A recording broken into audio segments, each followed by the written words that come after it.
Welcome to Real Estate in Real Time. I'm Woody Zimmerman here with Mark Skabowski of Remax Lakes. Welcome to the show. Good morning. How are you? Good morning. Doing well. We're into March. Holy moly! Yeah, and that means that spring is right around the corner. We're changing times. Like you Spring told Roger. forward. Yeah, spring forward. That's right. Yes, Yeah. that's this Spring weekend. forward. And like you told Roger, no more ice fishing. No more ice fishing. The ice is officially off of Winona Lake. I guess down at the boathouse, there's a little bit still hanging there. Yeah, don't go out But on it. Yeah. don't go on the ice. That's our public service. Yeah, right, yeah. Don't go on the ice. Yeah. If it's black, it's not good It's ice. not good. No. It's not good ice. I know. But this is also the time that the market tends to heat up. you Yeah, know, for summertime. it starts to pick up. Yeah. And we've talked about it for years. You get into March, April, the number of homes that come on the market tends to increase because people have been thinking about it in the wintertime, or they're doing a job change. Companies a lot of times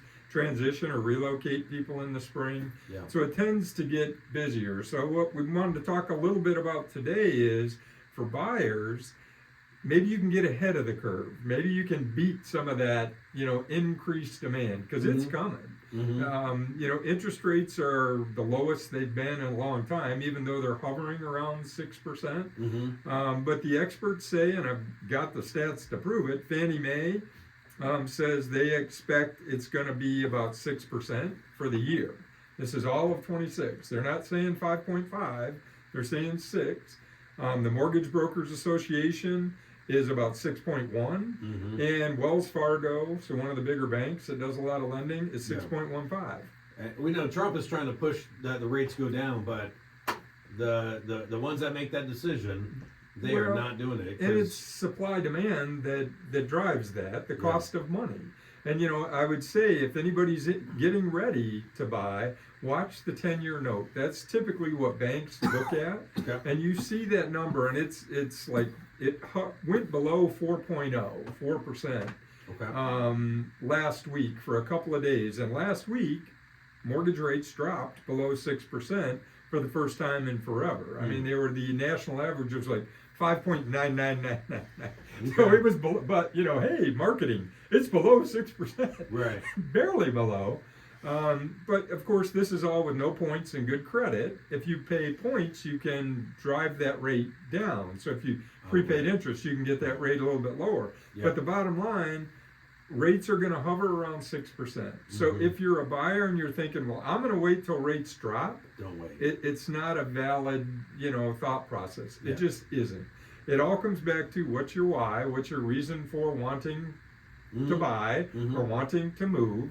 And if a low interest rate is what it's at, you probably are not going to buy this year. That's all I could say. Yeah. In the near term, next few months, I don't anticipate. Now, it might drop some. And be ready for that if it happens. If the rates drop and you're in the middle of the buying process and you can lock that rate, be ready. But it all comes down to be ready. Be ready to buy. That means be in touch with a lender. Be ready for that lender to lock your rate. Have all of your stuff. And as we were talking a little bit about off air, I'm experiencing some of that myself we're looking to buy a place in Florida, so we've talked to a lender about that. And, I'm going through all of the steps to get approved. And it's frustrating. Yeah. The amount of information that they ask for. Sure. And some of it's like, well, what are you asking for that for? They need it, provide it. Yeah. I mean, and I get that, but it doesn't mean when I get off the phone with the loan processor, I'm not going, bah, bah, bah, Yeah, right. having a meltdown. Well, yeah. Because they're asking for crazy things. Well, it's not like you're at the beginning of the game. Yeah, Correct. I mean, Correct. come on, it's a no-brainer. Correct. And I know the process, but it can be frustrating. Yeah. So get started sooner than later. Yeah. The bank's going to ask for a lot of information, and you need to provide it in order for them. If you're going to borrow the money from them, you need to give them the information.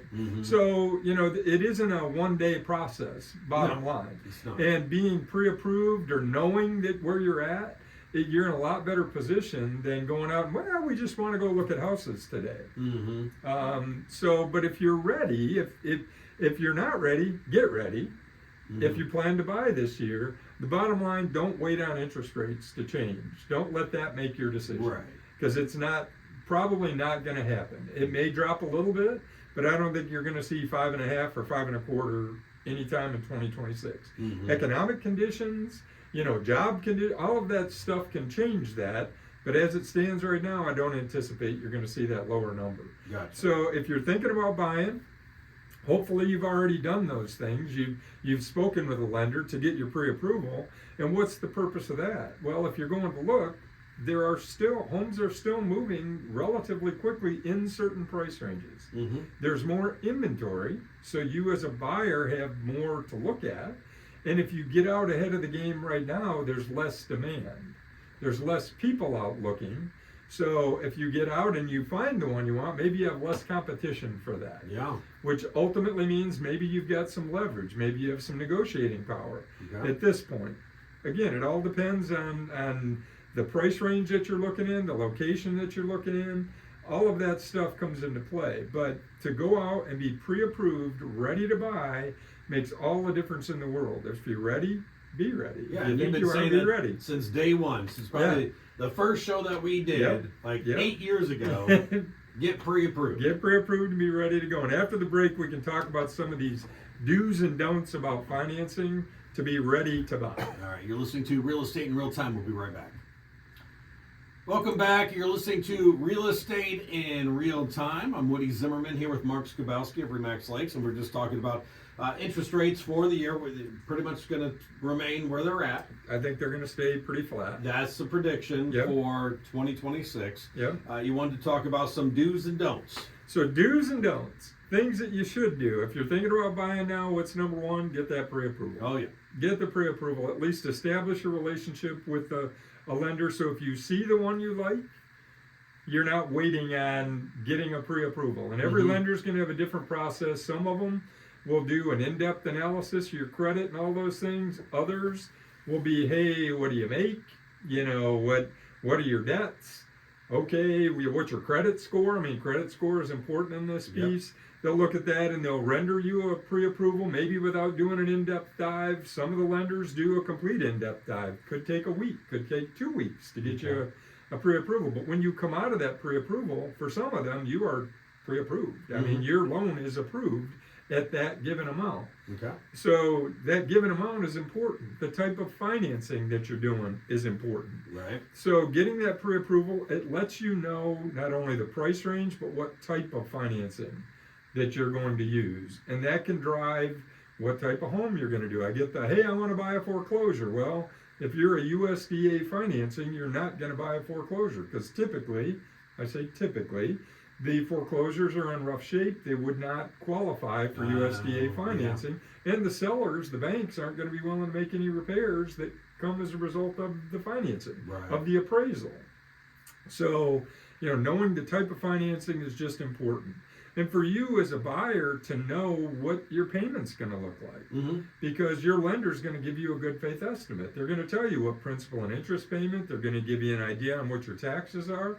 If you're not putting 20% down, they're going to tell you how much mortgage insurance is, PMI. Mm-hmm. And that can be fairly expensive. So, all of that's good. That's part of the pre-approval. Now you're in the process, you're going to go save your money. Ultimately, you're going to buy a house. And there's going to be some unexpected things that come up. Always. You're going to have to put earnest money down.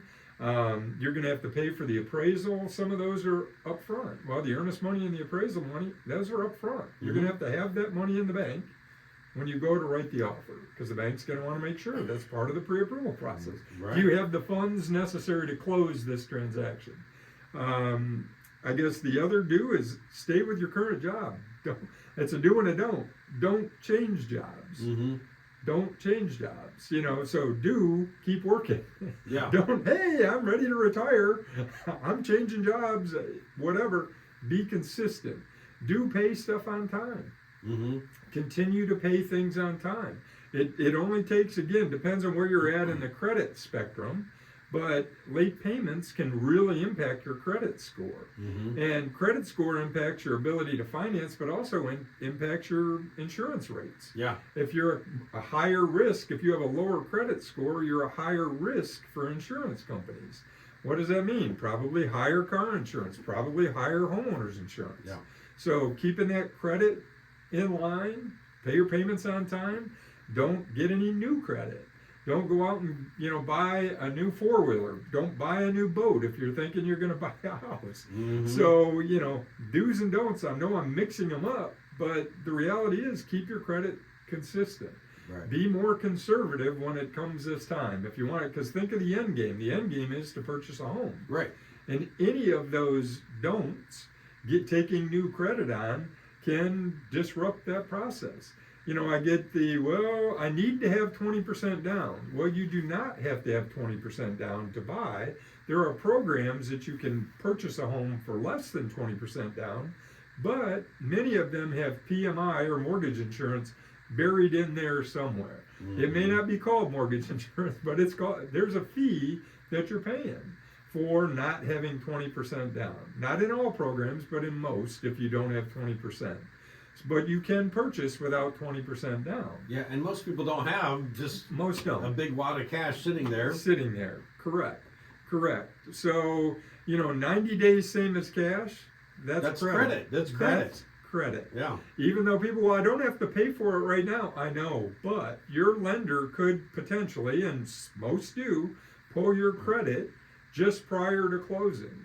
The Right. day before. Yeah, Some even the day of. But don't buy that furniture until you close. That's correct.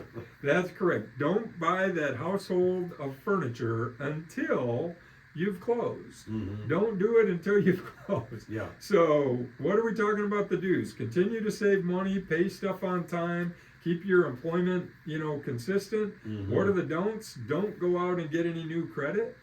Don't just do crazy stuff. Yeah, don't change jobs. Don't change jobs. I mean, changing jobs could totally disrupt. Yeah. Now, if you're operating, again, talk to your lender. If you've got a great opportunity, talk to your lender. If it's a lateral move into the same type of position at the same amount of money or more money, your lender may be okay with that. It could potentially delay closing because you have to have pay stubs at that new rate. Right. But anything you're talking about that you're considering, that's where working with a lender, having a relationship with that lender is so important, because you can call and say, hey, I'm thinking about doing this. Is that going to impact my ability to buy a house? Mm-hmm.